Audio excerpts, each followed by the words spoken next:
राधे कृष्णा कृष्ण कृष्ण राधे राधे, राधे श्याम श्याम श्याम राधे राधे।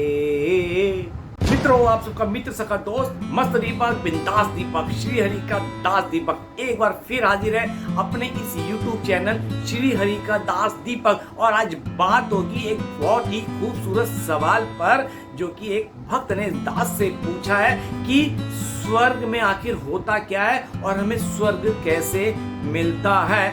ये बहुत ही प्यारा और सुंदर सवाल है कि इंसान, चलो आज की तारीख में भगवान को पाने की नहीं सोच रहा, लेकिन कम से कम उसके मन में आया कि स्वर्ग कैसे मिलता है। तो ये वीडियो बहुत ही शानदार, जानदार और ज्ञानवर्धक होने वाला है। इसलिए जो भी भक्ति मार्ग में मुझे पहली बार सुन रहा है, अभी से दास के इस चैनल को रेड वाला सब्सक्राइब करके बेल आइकन दबा दीजिए टिंग टोंग करके, ताकि भक्ति मार्ग पर आप मेरे साथ चकाचक अपडेट रहे और गोविंद की मस्ती में मस्त रहे, बिंदास रहे, मेतरा झकास रहे। तो बात करते हैं कि हमें स्वर्ग मिलता कैसे है और स्वर्ग में आखिर होता क्या है। हरे कृष्णा मित्रों, तो स्वर्ग हमें मिलता कैसे और स्वर्ग में आखिर होता क्या, ये महत्वपूर्ण विषय पर दास अपने मन के भाव रखना चाह रहा है। अच्छे लगे तो एक्सेप्ट करना, नहीं लगे तो भूल जाना। तो पहली बात समझ लीजिए कि शास्त्र अनुसार किए गए कर्म, ध्यान दीजिए, मैं कर्म पे आ रहा हूं। पहले शास्त्र अनुसार किए गए कर्म वो पुण्य है और उनके विपरीत किए गए वो पाप है। अब लोग सोचते हैं कि पुण्य से हमें स्वर्ग मिलता है। जी हाँ, ये पुण्य। अब पुण्य कैसे किए जाते हैं? अगर हम शास्त्र अनुसार गो सेवा करते हैं, दीन दुखियों की सेवा करते हैं, हम वो काम करते हैं जिसमें लोगों को सुख मिले, जीव जंतुओं की सेवा करते हैं, जो भी अच्छे नेक काम करते हैं उसके द्वारा हमारे पुण्य जनरेट होते हैं। और अगर हम मन माना खाते, मन माना पहनते, लोगों को दुख तकलीफ देते हैं, किसी की सहायता नहीं करते, ताने करते, मतलब शास्त्र विरुद्ध जाते हैं, उनसे हमारे पाप एक्टिव होते हैं। देखिए, इसको और अच्छे समझिए। अगर आपके पास अत्यधिक धन है तो आप धन के ऊपर खुद कुंडली मार के बैठ जाते हो, खरचते नहीं, क्योंकि माया आपको खुद अपने बंधन में बांध लेती है। आप समझते हो, बहुत गहरा, मैं बहुत गहरी बात समझा रहा हूं। आप सोचते हो कि आप माया कमा रहे हो, नहीं, माया आपसे अपनी गुलामी करा रही है, चाकरी करा रही है। और क्योंकि माया आएगी तो आपका बुद्धि विवेक जीरो हो जाएगा, क्योंकि माया मतलब लक्ष्मी आएगी तो उल्लू भी आएगा जो आपकी बुद्धि फेर देगा, और जिस कारण आप उसके वशीभूत होकर अनैतिक कार्य करोगे जो कि आपको पाप की तरफ ले जाते हैं। इसलिए माया का अगर सदुपयोग करना है तो दीन दुखियों की सेवा करो, गौ माता की सेवा करो, साधु संतों की सेवा करो। जी हाँ, सेवा परमो धर्म। जब आप सामाजिक सेवा करते हैं, निस्वार्थ भावना से संतों की सेवा करते हैं, उनको भोजन प्रसादी करवाते हैं, बेजुबान की सेवा करते हैं, और दुख तकलीफ जिनको होती है उनकी सेवा करते हैं, कुंवारी बहन बेटियों की शादी कराते हैं, पेड़ लगाते हैं, तालाब खुदवाते हैं, मतलब सामाजिक कार्य जैसे आप करते जाते हैं, उससे आपका पुण्य जनरेट होता है। क्योंकि अत्यधिक धन आप छोड़ के जाओगे और छोड़ते जाओगे तो उसका कोई फायदा नहीं। इसलिए उस अत्यधिक धन से दीन दुखी की सेवा करो। जो सामाजिक कार्य मैंने बताए इनको आप करो, ताकि मरने के बाद, क्योंकि आपने भक्ति तो करी नहीं है। देखिए, अगर आप भक्ति करते हैं, प्रभु का नाम जप करते हैं, साधु संत की शरण में लेते हैं, हरि नाम कीर्तन करते हैं, तो आपकी भक्ति जनरेट होती है। लेकिन भक्ति भी दो प्रकार की होती है, एक सकाम, एक निष्काम। ठीक है, तो मैं बात कर रहा हूं सकाम की। सकाम में आप माला करते हैं, नाम जप करते हैं, साधु संतों की सेवा करते हैं, बदले में कुछ मांग लेते हैं। लेकिन जिसमें आप मांगते नहीं है, बस प्रभु आपने सेवा कराई, इसका फल भी आप रखो, उसे कहते हैं निष्काम। फिलहाल आज भक्ति की बात नहीं हो रही, लेकिन मैंने एक एग्जाम्पल आपको दिया है और उम्मीद करता हूं ये बात समझ आई होगी। तो हमें जो सेवा सुमिरन सत्संग करना था, दान पुण्य करना, सेवा सुमिरन सत्संग से भगवान मिलते हैं, और दान पुण्य सामाजिक सेवा से, साधु संतों की सेवा से, गौ माता की सेवा से हमारे को पुण्य जनरेट होते हैं। और जब पुण्य हमारे जब भारी हो जाते हैं, मतलब हमारे अकाउंट में ज्यादा हो जाते हैं, तो हमें मरने के बाद सीधा स्वर्ग मिलता है। ये आप समझ लो, अत्यधिक धन से आप, क्योंकि आपके जाने के बाद कोई आपकी औलाद आपके लिए कुछ नहीं कर रही, फॉर्मेलिटी के लिए आपकी 13वीं कर देगी, 1 साल का खाना पीना होता वो कर देगी, और हर जो भी कनागत आते आपके नाम का श्राद्ध कर देगी। लेकिन आपको क्या मिल रहा है? वो कर रही है, नहीं कर रही है, तो बाद में कौन देखने आ रहा है? आज के समय में कलयुग चल रहा है। इसलिए अपने द्वारा अपने धन का सदुपयोग करके, यहाँ मैं एक बात जोड़ दूं, सेवा करना मतलब अपने धन का, सही धन का, ये नहीं कि पाप के धन से सेवा करना, वो पाप लगता है। आपकी नेक कमाई से की गई सेवा से ही आपको पुण्य मिलता है, और पुण्य के बदौलत ही आपको स्वर्ग की प्राप्ति होती है। लोग आज की तारीख में कई ऐसे नकली बाबा आ गए हैं कि आप जो भी 2 नंबर की कमाई जी हमें 10% 20% दे दो, 1 नंबर की जाएगी। ऐसे नकली बाबाओं से सावधान। पाप की कमाई से कभी भी आपको पुण्य नहीं मिलने वाला, चाहे आप कितना दान कर ले। बल्कि अगर पाप की कमाई से आप साधु संतों को भोजन भी कराएंगे तो, क्योंकि पाप की कमाई तो साधु संतों का मन भी विचलित हो जाएगा। इसलिए पाप की कमाई से सेवा करके कोई पुण्य नहीं मिलना।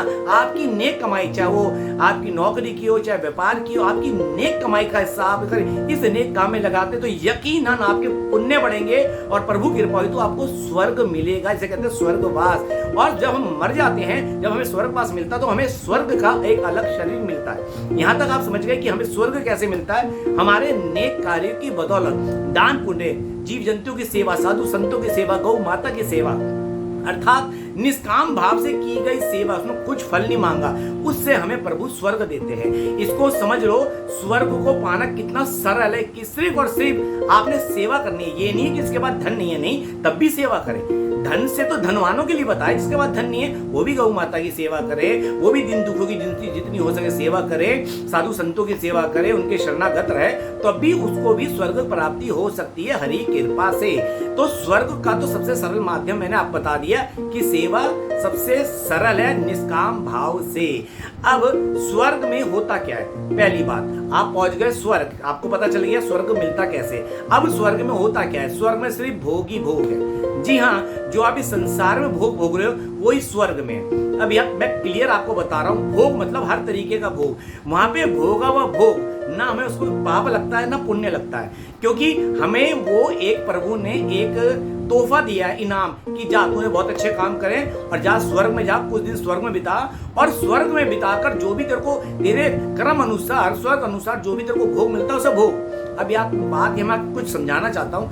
जब हम स्वर्ग मिलता है तो हमारा ये शरीर नहीं होता, स्वर्ग का शरीर अलग मिलता है। उसमें मल मूत्र वाला शरीर नहीं मिलता, गंदगी वाला शरीर नहीं मिलता, स्वर्ग के अनुसार स्वर्ग का शरीर मिलता है। दूसरी बात, स्वर्ग का एक दिन हमारे धरती के 6 महीने के बराबर है, और स्वर्ग का रात धरती के बाकी 6 महीने के बराबर है। अर्थात हमारा 1 साल स्वर्ग के 1 दिन रात के बराबर होता है।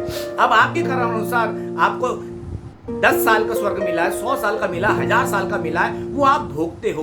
अब वहां जो भी आप भोगते हो तो वहां क्लियर कर दूं, वहां भजन पद्धति हम इंसानों के लिए नहीं है। वहां के जो देवी देवता है, वहां के जितने भी देवी देवता, इंद्र देवी देवता, गंधर्व, जो स्वर्ग में रहते हैं, वो श्री हरि का गान करते हैं, उनको प्रसन्न करते हैं, क्योंकि आप उन्हीं देवी देवताओं से ही तो मन वांछित फल पाते हैं, भौतिक सुख साधन पाते हैं, जो कि श्री कृष्ण ने भगवत गीता में क्लियर कही है कि, और वो भी ये बताया कि ये सब देवी देवता श्री कृष्ण से लेकर आपको देते हैं, क्योंकि देवी देवता ये मंत्रों के अधीन है। आप जिस भी देवी देवता से जो भी जिस साधना द्वारा आप जो भी आप मांगना चाहते हैं, देवी देवता मंत्र द्वारा प्रसन्न हो जाता है, उन्हें देना पड़ता है। जिस भी कामना का जो भी देवी देवता है आप पूछते हैं, अपने ब्राह्मण द्वारा, पंडित द्वारा उनकी पूजा पाठ करते हैं, अर्चन करते हैं, व्रत रखते हैं और आपको फल मिलता है। तो लेकिन वो मिलता कहां से? वो भी श्री कृष्ण से ही लेकर तुम्हें देते हैं। और वहां पे जो पूजा पाठ करते हैं वो देवी देवता श्री कृष्ण की करते हैं, लेकिन हमारी वहां कोई पूजा पाठ की पद्धति नहीं है। इसलिए एक भक्त के लिए स्वर्ग भी 0 है, क्योंकि वहां भक्ति 0 हो जाती है। वहां सिर्फ भोग ही भोग है, जो संसार में भोग है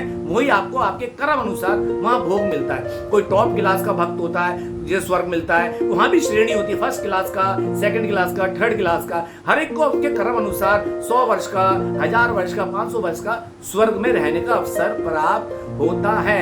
अब यहां समझ लो कि स्वर्ग में भोग कैसे होते हैं। जो आप, मैंने बताया बार बार, जो आप यहां भोग रहे हो, जैसे फल फ्रूट यहां खा रहे हो, वहां पे के दिव्य फल फ्रूट होते हैं, वहां के दिव्य फल फ्रूट होते हैं, शरीर अलग होता है, और भोग आप जो भी जिसके साथ जैसा भोग रहे हो, आपको कोई पाप नहीं लग रहा, क्योंकि वहां पाप और पुण्य से हम परे हैं। इसको ऐसे समझो कि जैसे कोई कंपनी ऑफर निकालती है, भैया किसी डीलर के लिए मेरा इतने लाख का माल आप 1 साल में बेच दो तो आपको 5 दिन का यूरोप टूर मिलेगा, जिसमें रहना खाना सब कुछ जो तुम यूरोप में करोगे 5 दिन तक करोगे, तो वो हमारी कंपनी की तरफ से वो पैकेज मिल जाता है, और 5 दिन बाद वो फिर डीलर अपनी दुकान पर आके बैठ जाता है। ठीक इसी प्रकार से हम अच्छे काम करते हैं तो हमें स्वर्ग मिलता है, हमें गिफ्ट के तौर पे प्रभु की तरफ से। और जितने टाइम का स्वर्ग मिलता है, सपोज डेट 500 वर्ष का मिला, तो 500 वर्ष बाद वापिस हमें धरती पर आना पड़ता है। क्योंकि हमें स्वर्ग मिला इसलिए हमें मानव देह मिलती है, और उसके आगे जो हमें जिस स्कूल में डालते हैं प्रभु, क्योंकि हमने स्वर्ग किया पुण्य के तो हमें भक्ति भी मिलती है और भक्ति करके हम फिर दोबारा प्रभु को पा सकते हैं। इसलिए स्वर्ग को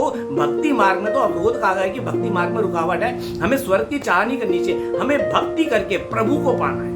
हमें जन्म मरण के चक्र से मुक्त होकर सदा के लिए प्रभु के चरणों में सिमट जाना है, अर्थात प्रभु को पाके प्रभु का हो जाना, ये जन्म मरण के चक्र से मुक्त हो जाना है। याद रखना, जो प्रभु में समा जाता है तो फिर प्रभु का खास बन जाता। तो जब कभी ऐसा नहीं प्रभु से धरती पे नहीं भेजते, प्रभु भेजते हैं लेकिन अपना काम करवाते हैं और वापस ले जाते हैं, फिर वो माया का कोई भी चक्र उसे पकड़ नहीं पाता। तो ये बात आप समझ लो कि स्वर्ग कैसे मिलता है, और वहां सिर्फ भोगी भोग होते हैं। उन भोगों का हमारे इस जन्म के कर्म से, वहां के भोगों का यहाँ से कोई मैटर नहीं। आपने जो भी भोगना है वहां पाप पुण्य कुछ नहीं लग रहा, आप जो भी कर रहे हो वो सब माफ है। अर्थात आप खुल के वहां पे ऐश मौज अपने जो आपको स्वर्ग में फैसिलिटीज मिली है कर वापिस आपको धरती पर फेंक दिया जाता है। फिर आप मानव देह ग्रहण कर फिर अपने भक्ति भाव में या प्रभु जहां भी जिस भी मानव देह में आपसे जो कर्म करवाने होते हैं वहां डाल देते हैं। तो ये मैंने आपको जो बात बताई, उम्मीद करता हूं कम शब्दों में ज्यादा समझाने की कोशिश करी और आपको ये बात समझ आ गई होगी। कमेंट्स बॉक्स में मुझे बताइएगा आपको मेरी बात कैसी लगी, समझ आई कि नहीं आई। और ऐसे अच्छे सवाल आप दास से पूछ लिया करो। दास में अगर गुरु गोविंद की कृपा जो मन में आएगा, दास के भीतर जो भी गुरु गोविंद की कृपा से और संतों की वाणी से सुनकर जो मन में भाव आएंगे, दास आपके समक्ष अपने इस YouTube चैनल श्री हरि का दास दीपक के माध्यम से रख देगा। बात अच्छी लगे तो फॉलो करना और भक्ति मार्ग में अपडेट रहने के लिए मेरे चैनल को सब्सक्राइब कर देना। कमेंट्स बॉक्स में बताना कैसा लगा, और ऐसे कोई अच्छे सवाल हो तो आप मुझसे पूछ सकते हो। दास पूर्ण रूप से कोशिश करेगा सही बात संतों की कृपा से, गुरु गोविंद के आशीर्वाद से आपको बताने की। तो चलिए मिलते हैं अगले वीडियो में, तब तक के लिए जय जय श्री राधे। राधे राधे ब्रज वास करा दे, राधे श्याम सीताराम।